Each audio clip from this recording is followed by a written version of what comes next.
Hello friends, आज की इस वीडियो में हम लोग देखेंगे रीजनिंग का एक इम्पॉर्टेंट चैप्टर जिसका नाम है ब्लड रिलेशन। आजकल किसी भी एग्जाम में आप देख लें इस चैप्टर से कितने क्वेश्चन पूछे जाते हैं। काफ़ी क्वेश्चन आजकल इस चैप्टर से आ रहे हैं और बैंक के एग्जाम में भी इस चैप्टर से काफ़ी क्वेश्चन आते हैं। जैसे सिटिंग अरेंजमेंट में भी ब्लड रिलेशन का यूज़ होता है और पजल में भी आजकल ब्लड रिलेशन के क्वेश्चन आ रहे हैं। तो इसका अगर पूरा कॉन्सेप्ट आपका क्लियर नहीं है तो इसके क्वेश्चन को सॉल्व करने में आपको काफ़ी दिक्कत हो जाएगी। तो इस वीडियो को आप अगर लास्ट तक देखेंगे तो उम्मीद है आपका कॉन्सेप्ट पूरा क्लियर हो जाएगा इस चैप्टर का। तो चलिए शुरू करते हैं आज की वीडियो। तो देखिए यहाँ सबसे पहले हम कुछ रिलेशन को देखेंगे। ऐसे तो बहुत सारे रिलेशन होते हैं लेकिन कुछ का जानना आपका काफ़ी ज़रूरी है जो यहाँ मैंने पहले से लिख कर रखे हैं। ठीक है, तो दो टाइप के रिलेशन होते हैं, एक आपके माता के साइड का होता है, एक आपके पिता के साइड का होता है। ठीक है, तो चलिए हम देखते हैं पहले कुछ रिलेशन को। तो देखिए पहला है माता या पिता का पुत्र। अगर माता या पिता का पुत्र कहीं लिखा है तो वो आपका क्या होगा, भाई। ठीक है, अगर कहीं लिखा है माता या पिता की पुत्री तो वो आपकी बहन होगी। पिता का भाई आपका चाचा होंगे, ठीक है, और माता का भाई आपके मामा होंगे। और पिता की बहन आपकी बुआ या फुआ होगी। ठीक है, और माता की बहन आपकी मौसी होगी। ठीक है, देखिए यहाँ है सातवां में पिता के पिता आपके दादा होंगे और माता के पिता आपके नाना होंगे। और पिता की माता आपकी दादी होगी। ठीक है, और देखिए माता की माता आपकी नानी होगी, दादा के पिता आपके परदादा होंगे और दादा की माता आपकी परदादी होगी। ठीक है, और पुत्र की पत्नी आपकी पुत्रवधू होगी यानी कि आपकी बहू होगी। ठीक है, और पुत्री का पति आपका दामाद होगा और पति का भाई आपका देवर होगा। और आपकी पत्नी का भाई आपका साला होगा। ठीक है, और कहा जाए कि पति की बहन, अगर पति की बहन है तो वो आपकी ननद होगी। ठीक है, अगर आप लड़की हैं तो आपके पति की बहन जो होगी वो आपकी ननद होगी। ठीक है, और पत्नी की बहन, अगर पत्नी की बहन है वो आपकी साली होगी अगर आप पुरुष हैं तो। अगर भाई का पुत्र है तो वो आपका भतीजा होगा। ठीक है, और भाई की पुत्री है तो वो आपकी भतीजी होगी। भाई की पत्नी आपकी भाभो या आपकी भाभी होगी। ठीक है, और बहन का पति आपका जीजा या बहनोई कह सकते हैं हम। ठीक है, और बहन का पुत्र उसे हम भांजा कहेंगे। अगर बहन की पुत्री हो उसे हम भांजी कहते हैं।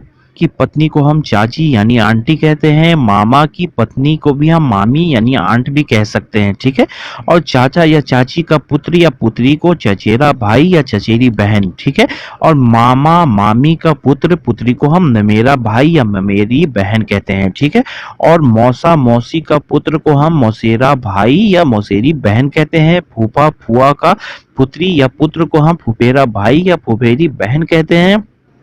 अब देखिए दादा का एकमात्र पुत्र, कहीं भी दादा का एकमात्र पुत्र हो तो वो आपका पिता होंगे। ठीक है, अगर दादा की पुत्री हो तो वो आपकी फुआ आंटी होगी, या दादा के अन्य पुत्र वो आपके चाचा होंगे। और नानी नाना का पुत्र मामा होंगे आपके। ठीक है, दादा दादी की एकमात्र बहू वो आपकी माता होगी। ठीक है, और यहाँ पर है दादा दादी के अन्य बहुएं वो आपकी चाची यानी आंटी भी आप कह सकते हैं। और नाना नानी की बहू मामी होगी आपकी। ठीक है, ना भाई ना बहन, स्वयं अगर कहीं हो ना भाई ना बहन तो वो आप खुद होंगे। पिता की पत्नी आपकी माता होगी, माता के पति यानी आपके वो पिता होंगे। ठीक है, ये तो कुछ रिलेशन थे। अब आइए हम जेनरेशन देखते हैं। ठीक है, जेनरेशन 4 पार्ट में बटा होता है। ठीक है, तो पहला जेनरेशन हम देखें तो पहले जेनरेशन में, फर्स्ट जेनरेशन में आपके दादा होंगे और आपकी दादी होगी। ठीक है, आपके नाना और आपकी नानी, ये पहले जेनरेशन में होंगे। और दूसरे जेनरेशन की अगर बात करें तो दूसरे जेनरेशन में आपके पिता होंगे, आपकी माता होंगी, आपके चाचा और आपकी चाची होंगे। ठीक है, ये एक लेवल में है। ठीक है, अब तीसरे जनरेशन में आप खुद होंगे। ठीक है, और आपके भाई आपकी बहन आपका साला आपकी साली ये सब थर्ड जनरेशन में होंगे। ठीक है, और फोर्थ जनरेशन में आपका बेटा आपकी बेटी या आपके भतीजा या आपकी भतीजी। ठीक है, ये चौथे जनरेशन में होंगी। किसी एक जनरेशन की हम बात करेंगे तो उसे एक लेवल में ही हम दिखलाएंगे। ठीक है, अब आइए, अब हम देखते हैं डायग्राम कैसे हमें ड्रॉ करना है। ठीक है, तो डायग्राम ड्रॉ करने से पहले एक बात और है, वो हमें पहले जानना है। सबसे पहली बात ये है कि मेल और फीमेल के लिए हमें क्या करना है। ठीक है, तो मेल के लिए हम जहां भी मेल होगा वहां हम प्लस का साइन लगाएंगे। ठीक है, और जहां भी फीमेल होगा उसके लिए हम माइनस का साइन लगाएंगे। ठीक है, जैसे कि अगर हमें यहाँ हम ए लिख दें और ए को हमें बताना है कि ए एक मेल पर्सन है, तो उसके लिए हम प्लस का साइन यहाँ पर लगा देंगे। ठीक है, और अगर यहाँ पर बी हम लिखें और हमें दिखलाना है कि ये बी एक फीमेल पर्सन है, उसके लिए यहाँ हम एक माइनस का साइन लगा देंगे। ठीक है, अब देखिए, अगर एक जनरेशन का बात होगा तो उसके लिए हम सीधे लाइन का यूज करेंगे। ठीक है, सीधे सीधे हम जाएंगे, ना कि ऊपर नीचे। ठीक है, एक जनरेशन का बात होगा तो हमेशा हम सीधे लाइन का यूज करेंगे। अगर यहाँ कहा जाए ए बी का भाई है, ठीक है, अगर हम कहें कि ए बी का भाई है तो यहाँ हम लिखेंगे ए और एक सीधी लाइन खींचेंगे और यहाँ लिखेंगे बी। ए बी का भाई है तो ए के ऊपर हम प्लस लगा देंगे। ठीक है, तो ये हो गया ए बी का भाई है। ठीक है, उसी तरह अगर कहा जाता कि ए बी की बहन है तो इसके लिए भी हम ऐसे ही लाइन खींचते हैं, ए लिखते हैं, एक लाइन खींचते हैं और यहाँ बी लिखते हैं। ए बी की बहन है तो ए के ऊपर हम माइनस का साइन लगा देते हैं। अब देखिए, अब दूसरा है माता या पिता के लिए हम कौन से साइन का यूज करेंगे। तो माता और पिता के लिए हमेशा हम एक डाउन एरो का यूज करेंगे। ठीक है, एक ऊपर से नीचे आते लकीर का यूज करेंगे माता पिता के लिए। तो हमेशा नीचे में पुत्र बेटा बेटी या पुत्र पुत्री होगा और ऊपर में फादर मदर यानी माता पिता ऊपर में होंगे। ठीक है, तो अगर कहा जाए ए बी का पिता है, अगर कहा जाए ए बी का पिता है तो उसके लिए हम एक डाउन एरो का यूज करेंगे। नीचे हम बी लिखेंगे, ऊपर ए लिखेंगे। ए बी का पिता है इसलिए पिता ऊपर है ए, और प्लस का साइन ए पे लगा देंगे। ठीक है, उसी तरह अगर कहा जाए बी ए की माता है तो उसके लिए भी हम वही साइन का यूज करेंगे, एक डाउन एरो का। ठीक है, डाउन एरो का यूज करेंगे। नीचे में हो जाएगा ए, यानी कि बी ए की माता है तो बी ऊपर हो जाएगा, और बी ए की माता है तो वो माइनस का साइन हम बी पे लगा देंगे। तो ऐसे हम इसे दिखलाएंगे। ठीक है, अब देखिए, तीसरा है पति पत्नी के लिए हम कौन से साइन का यूज करेंगे। तो पति पत्नी के लिए हम एक सीधी डबल हेडेड एरो का यूज करेंगे। ठीक है, तो यहाँ पर डबल लाइन लगाना है और डबल हेडेड एरो बनाना है। ठीक है, ये हम साइन लगाएंगे पति और पत्नी के लिए। अगर यहाँ कहा जाए कि ए पति है बी का तो यहाँ हम ए लिखेंगे, डबल हेडेड एरो ऐसे हम बनाएंगे, और यहाँ लिखेंगे बी। ए बी का पति है तो ए के ऊपर हम प्लस का साइन लगा देंगे और बी के ऊपर माइनस का साइन लगा देंगे। ठीक है, अब ये तो इसके डायग्राम थे। एक इम्पॉर्टेंट बातें हैं वो आप एकदम ज़रूर से जान लें। देखिए, सबसे इम्पॉर्टेंट बात ये है कि जेंडर का अनुमान आप खुद से कभी नहीं लगाएंगे। ठीक है, जेंडर का अनुमान आपको खुद से कभी नहीं लगाना है। जैसे कि अगर कहा जाए कि ए बी का भाई है, ठीक है, अगर कहा जा रहा है ए बी का भाई है तो यहाँ हम ए लिखेंगे, यहाँ बी लिखेंगे और एक सीधी एरो का यूज़ करेंगे, और ए बी का भाई है तो ए के ऊपर हम प्लस का साइन लगा देंगे। ठीक है, अगर बी के बारे में कुछ नहीं कहा जा रहा है तो इसके बारे में आपको खुद से अनुमान नहीं लगाना है कि बी माइनस ही होगा। ए बी का भाई है तो बी बहन ही हो जाएगी, तो ये अनुमान कभी नहीं लगाना है। ठीक है, अगर क्वेश्चन में इस तरह का हो, अगर पूछा जाए कि बी का संबंध ए से क्या है, ठीक है, तो बी का संबंध ए से आप ना ही भाई ना ही बहन कुछ लगा नहीं सकते हैं, इसलिए हो जाएगा C and D can not be determined इस क्वेश्चन का आंसर।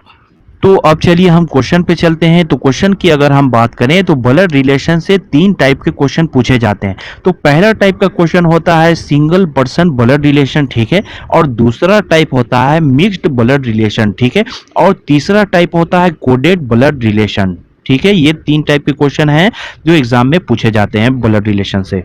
तो देखिए, आज हम लोग इस वीडियो में पहला type single person blood relation और मिक्स्ड ब्लड रिलेशन, इस दोनों टाइप का आज हम लोग कुछ एग्जाम्पल देख लेंगे। ठीक है, और ये जो तीसरा टाइप है, ये तीसरा टाइप का एक सेपरेट वीडियो अलग नेक्स्ट वाला मैं बना दूंगा। इसके लिए पूरा एक बेहतरीन कॉन्सेप्ट बता देंगे जो नेक्स्ट वीडियो में होगा। ठीक है, इसमें कोडेड ब्लड रिलेशन में किस टाइप का क्वेश्चन पूछा जाता है, तो इसमें ऐसा क्वेश्चन आएगा जैसे ए माइनस बी का अर्थ होगा ए बी का पिता है, ए प्लस बी का अर्थ होगा ए बी की पुत्री है, और ए डिवाइडेड बी का अर्थ होगा ए बी का पुत्र है, ए गुना बी दिया होगा जहां लिखा होगा ए बी के पत्नी है। तो इस टाइप का क्वेश्चन होगा, इस टाइप के पैटर्न पे होगा और क्वेश्चन पूछा जाएगा आपसे। ठीक है, तो इसके लिए नेक्स्ट वीडियो में हम देखेंगे। ठीक है, तो चलिए आज हम लोग ये पहला और दूसरा टाइप देख लेते हैं।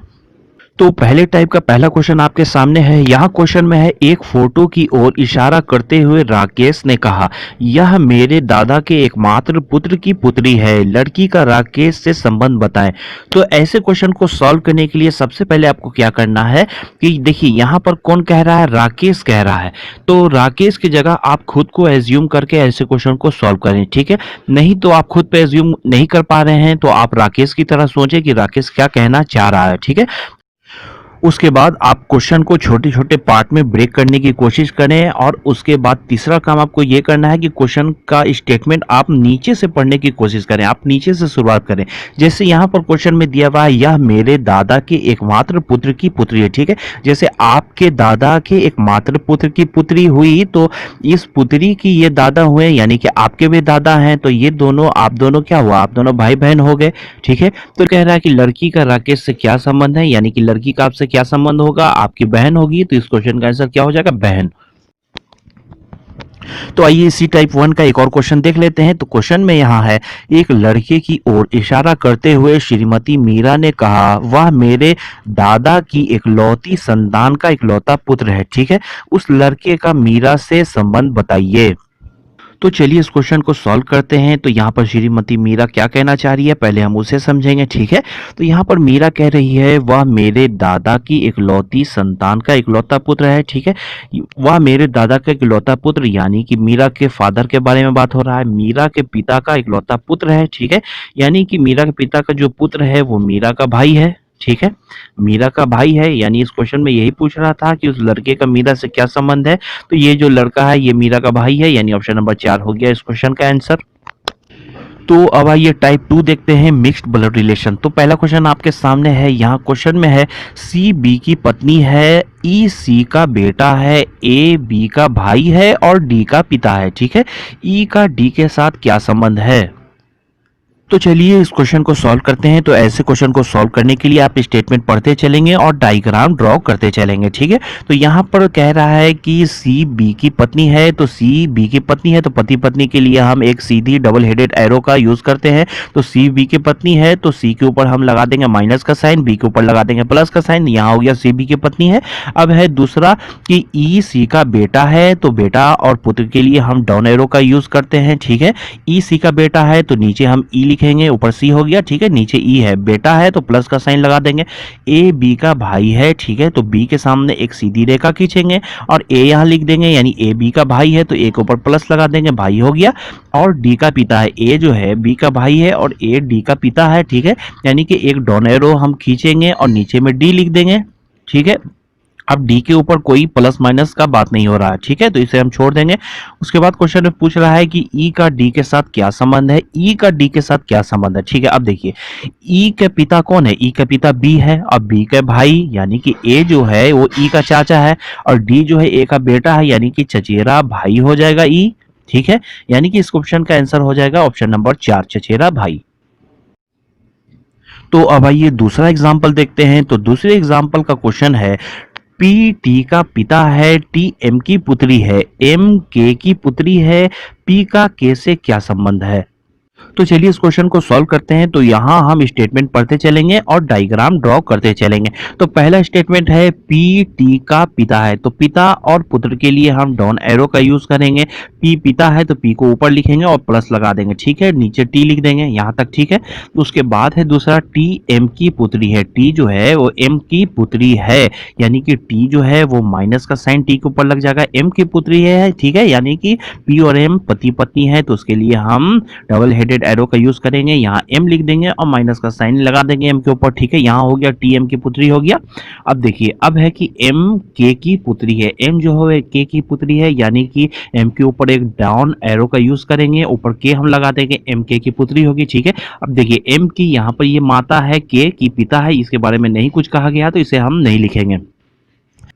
तो अब देखिए पूछ रहा है क्वेश्चन में कि पी का के से क्या संबंध है, ठीक है। पी का के से क्या संबंध है, पी जो है वो दामाद है के का, ठीक है। तो यहाँ पर के ससुर हो या सास हो इससे हमें कोई मतलब नहीं है, पूछ रहा था क्वेश्चन में कि पी का के से क्या संबंध है। तो यहाँ पर पी जो है वो के का दामाद है, यानी इस क्वेश्चन का आंसर हो जाएगा दामाद, ऑप्शन नंबर 4। तो आज का वीडियो यहीं तक रहने देते हैं दोस्तों। नेक्स्ट वीडियो में हम इसका सबसे इंपॉर्टेंट पार्ट देखेंगे, तीसरा पार्ट, जिसमें हम देखेंगे कोडेड ब्लड रिलेशन। ठीक है, जब ये दोनों पार्ट जब खत्म हो जाएगा तब हम लोग क्वेश्चन की शुरुआत करेंगे। एसएससी में अब तक ब्लड रिलेशन से जितने भी क्वेश्चन पूछे गए हैं 1996 से लेकर 2017 तक, सभी क्वेश्चन को हम पार्ट वाइज, टाइप वाइज हम सॉल्व करेंगे। ठीक है, एक एक टाइप उठाएंगे और उसके पूरे क्वेश्चन को सॉल्व करेंगे। ठीक है, तो ये वीडियो आपको अगर पसंद आया होगा तो वीडियो पर लाइक जरूर कर दें और इसी तरह नए नए वीडियो के लिए चैनल को सब्सक्राइब कर लें। Okay, thank you.